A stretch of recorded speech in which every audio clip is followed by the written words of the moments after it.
Welcome, and we got another issue dealing with the new 2020 Commander products. I'm Nate, and I'm sitting here with the Fogg Man himself. Hey guys, how we doing today? And we are going to look at, we got a lot of stuff coming up in 2020 Commander, and we're going to see whether that's a good or a bad thing. And essentially, we've got 5 products. And to start with, we got, with the release of Eyecoria, we've got 5 whole decks, and that switches from 4. And that releases on the same day as Eyecoria itself, April 24th. Mm-hmm. Following right away, we have Zendikar Rising with 2 new decks, Commander specific. We have a Commander Collection. We're going to get more into that a little bit later, but that's its green specific. And then we have Commander Legends, which is a whole mosh posh of stuff coming up. So let's start at the top here with the Eyecoria. So we are back to 5 decks instead of 4. I like that. You like that? I do. It gives you a little bit more variety than just the 4. And then it also gives you more options for more reprints as well. It does give us the options for reprints, which is something that WotC itself has actually, finally come to the conclusion that we need more of. Yeah. Card prices have been spiking. It's hard to get those good Commander staples at a reasonable value. You're spending a lot of money just to get the good staples, that's for sure. And especially since this is a format that is growing very, very rapidly. Mm-hmm. There's lots of cards that can substitute for these good cards, but we want the good stuff. We do. You do. It just doesn't make your deck fire off as best as you know what I mean. And that's the other thing that I'd like to get into also is that with these reprints, which I'm excited to see, but with all these Commander projects that are going to be released, is that going to be too much for the format? Are we going to see too much what we've seen in like Modern or Legacy, where things are just going to get too competitive? I'm not too sure about that. I don't think it's going to get too competitive in that respect. Yeah, I think it's good because it actually gives us a lot more cards to look at and build around. For sure. The one thing that I'm excited for the 5 decks. The one thing I'm not excited about is that it releases on the same day as Eyecoria. Yeah, I don't know about that. I think they should at least have them like a week or 2 apart. I think 2 would be great. Yep. Give us a paycheck to be able to get back in. Yeah, no kidding. Plus, spoilers are just going to be ridiculous. It's just going to be spoiler. Right. They're trying to keep our noses wet. Right. And with this release, we're getting 71 new cards. Woof does. That's a lot of cards. That's a lot of cards. Especially even if you're just a singles buyer, that's a lot to be looking at. That is a lot to look at. So some may be bombs, some may be duds. You never know, but yeah, it's a lot. That's a lot. Yeah. Coming after that, the next set that we have in line is, of course, Zendikar Rising, which would be fun to come back to Zendikar. I've been waiting for this. I've been pretty excited when they announced that, actually. That's a plane that I've been a huge fan of. I know when it first came out, it didn't do as well as I'm sure people were hoping for. But as far as Commander staples come, I find a lot coming from the Zendikar sets. Oh, yeah. So from this release, we're getting two new decks. 3 new cards per deck. Kind of was hoping for a little more, but we are promised more reprints. Hopefully some fetch lands. That's what, when you hear Zendikar, that's kind of what you're thinking. Yeah, you gotta be thinking fetch lands for sure. Because look at Scalding Tarn right now. That thing's over almost $100. Then that's ridiculous. Yeah, it's absurd. When I'm looking at building, if I see something in the $10 range, that's my all right, we're gonna get there. Yep. But I start seeing things in the 15, 20, and I start shoving it aside. Yeah, unless I'm really flush with cash right now, and I really, really, really need this card to make my deck go off, I'm probably not. I'm gonna look for an alternative, cheaper option that does the same thing. Yep, that's where I'm standing. Yep. Again, they're promising more reprints, and I can't emphasize how incredible that would be if we come through, especially in the big guys. Yeah. Oh yeah.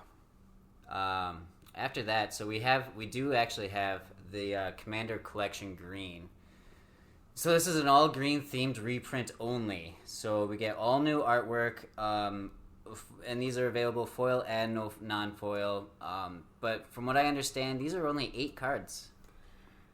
I was expecting more.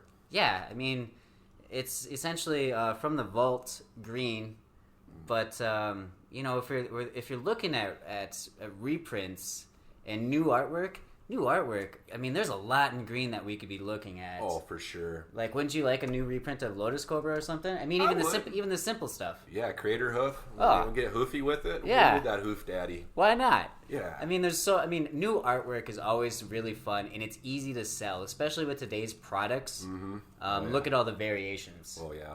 Throwing out of Eldraine, I mean, we got 3-4 different variations of each card. Yeah.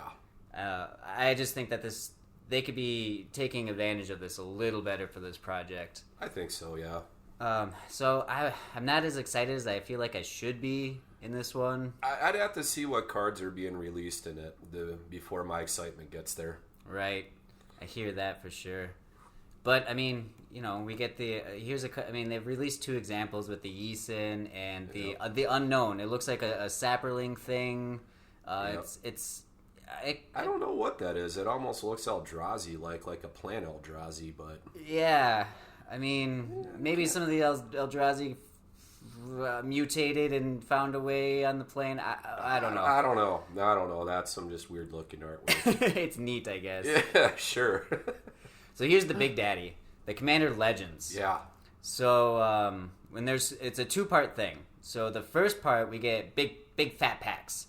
Big fat packs. Mm-hmm. And there's 20 cards per pack, and this is a draftable set. I still don't know how they're going to make it a draftable set. I mean, how many packs would you draft? Like 6 or... That's the thing, dude. Is it still a 99+1 format, or do we switch to like draft? Brawl, yeah. Because in a normal draft, it's 40? Yep. So what are we cutting down to 60? I don't know if they're making a true 99. I don't know how that's going to work because you still need a land base that's going to support it. And that's the thing too, is that typically in a draft, lands are provided. Yep. Well, in Commander, simple, 5 color, your swamps or your mountains. I mean, those aren't basic lands. Just aren't going to cut it. No. You need your utility lands. You need your dual lands that add more than 1 mana of a color. You need that. You need those things for Commander, especially if you're going into 2 to 3 colors. It's hard to do that with basic lands alone. Right. And since they're promising us a foil every pack, what happens with money drafting?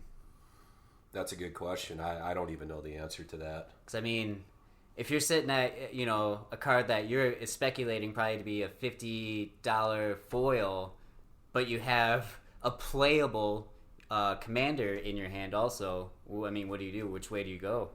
That's a tough call. It is. Sometimes you just got to rare draft and just pick for money, but still, you're going to suffer the consequences of not actually drafting correctly because of that. Right. I'm just scared of being stuck with a Commander. Yeah. I just don't like that. Yeah, that's one thing I'd be curious about is are they going to have multiple legendary creatures in a pack that you can choose from, or how's that going to work exactly? Mm-hmm. And they keep saying, lots and tons of reprints. I would like to actually start getting specific numbers. How many reprints are we actually looking at these sets? What are we looking at? I don't need to actually know what the reprints are yet. I mean, we're leagues away from this being released. Yeah. There'll be spoiler seasons for days on this too. So with all the sets coming up and then all the Commander products coming out, it's going to be nonstop. Yeah, I'm going to probably be sick of spoilers here soon because that's all it's been. I mean, they're even going into spoilers for Theros now. Yep, and that's this last year. I feel the exact same. There's no break. It's just product after product. Yeah. And I'm excited to see Commander being recognized. Mm-hmm. And these are all. I mean, I'm going to be. It doesn't matter how excited I am in this. Whether I think this is a hindrance or a godsend for the format. I'm buying either way. Yep. They've unfortunately found my ticket, and they're going to have it. Yep. Yeah, it's Commander. And then so in the set, obviously we have the 2 spoilers that we have. One confirmed. We get the Baron himself back, Baron Saber. Baron. Yeah. The Big B. I'm excited to see that. We get some. So I mean, we got to have vampire synergy then, right? Oh, there's got to be a vampire tribal going on for sure. Then I mean, you can't have Baron Sengir without other vampires. That just doesn't make sense. Think about vampire reprints. Oh yeah, there's some big hitters that could be coming back. Mm-hmm. And that's just such a popular tribal too. On top of it, I mean, it's almost a staple like goblins. Oh yeah, goblins, elves. Yeah. Merfolk, you know. Yep, the tribes. And they said they want to be hitting back. They want to reach deep in this product. So I want to see it because I mean, we have one other image that's been released, and EDH Rec has a speculation that we're looking at a Jessica. A Jessica. I can kind of see it in that artwork, but if we look at the original Jessica artwork, the similarities are.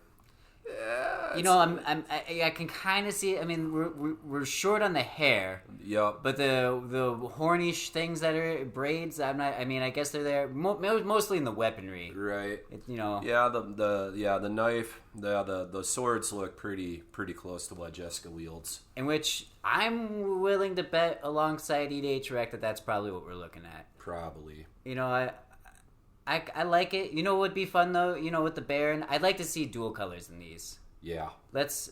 I love the characters. Let's update them. Let's. You know, even if they're. I mean, really, both of them. You kind of had to go black red, I guess. Both right. Of them. Yeah. Have like a new Baron Sengir and have them be like Dimir colors, blue black. Ooh, that would be fun. That would be pretty sweet. I feel like he would be a good Dimir. Yeah. Oh man. I mean, shadows. Dimir's all about being in the lurks. Yep. Typically, we're looking at mill and graveyard synergy there, which you can definitely have with vampires, and at least for the graveyard synergies of recurring your vampires back again and everything like that. For sure. Yep. The second half of this Commander Legends product, we get 2 decks, and sadly, we only get 3 new cards per deck, but. I'm okay with that. Are you? I'm okay with that. I mean, so it's 6 total. I would imagine 6 total out of both of them. So right. 3 per deck. It says. Yep. More reprints. You know, they better be heavy on these reprints. Yep. One thing that I've been noticing though, and I have been appreciating them, and the farther we go into these Commander decks, I have been seeing that they're not so loosely put together. There is synergy finally. Yeah. So we're starting to see actual themes come through. Yeah, they really come a long way with that. I mean, 2016 Commander product was about when they kind of first started doing that with the partner commanders. Right. And then they really kind of dialed it in over the next 2 sets. Yes, I agree. I'm, you know, a couple years ago with the. How do you feel about Planeswalkers as commanders? I don't like it, per se. Yeah. It just draws the game out too long for me. I mean, you're no longer swinging at the player. You got to swing at their commander, otherwise they're just going to start taking over the game. Yep. We played plenty, our fair share of Magic against people that have ran those commanders, and it's... I run one, you know. Oof. Yeah. I run the Windgrace, and it's a slow starting deck, but if you let it get going, it's too much to deal with. If that gets out of hand, you're in trouble. Because I've got way too much mana. I mean, I'm gonna keep bringing it out. I've got ways to just keep sacrificing my lands and bringing them back with the. You got to find a way to get past the command. You need player removal. You need player removal. That is about the only way you deal with that. And then if they hit an ultimate. Woo, boy, yeah, it can draw a game out really long. Well, bringing back to the ultimates, I like so a lot of the planeswalkers that we've been seeing are starting to see a little more fair, so the ultimates aren't so ridiculous. Yeah. In fact, even the released Elspeth that wasn't supposed to be shown yet, we're seeing just minuses. Yeah. She's able to come back from the graveyard, fairly costly, but able to. Yeah. But we're just seeing straight up minuses, and I like that. I don't mind that. I mean, then you're running more of a proliferate strategy if you're working with that, or just use it and let it go. Yep, and it you have a little bit of I'm big on graveyard strategy. Yeah. So I love that. Even if it's at the cost of having to exile cards out of my graveyard. Sure. But I know a lot of people aren't big on graveyard. Yeah, it's all fun and game until you get Bajuka bogged. That can really ruin a deck. That will wreck your Christmas. But at the same time, it's the same as any other board wipe. Sure. Yeah. So if you're in white, why aren't you sweeping? Yep. You know what I mean? Makes sense. The timeline is kind of spaced. For the whole year, I guess. It's just a lot of product. There's a lot of product, yeah, because you still got your regular sets coming out, and then they got these Commander sets on top of that. Mm-hmm.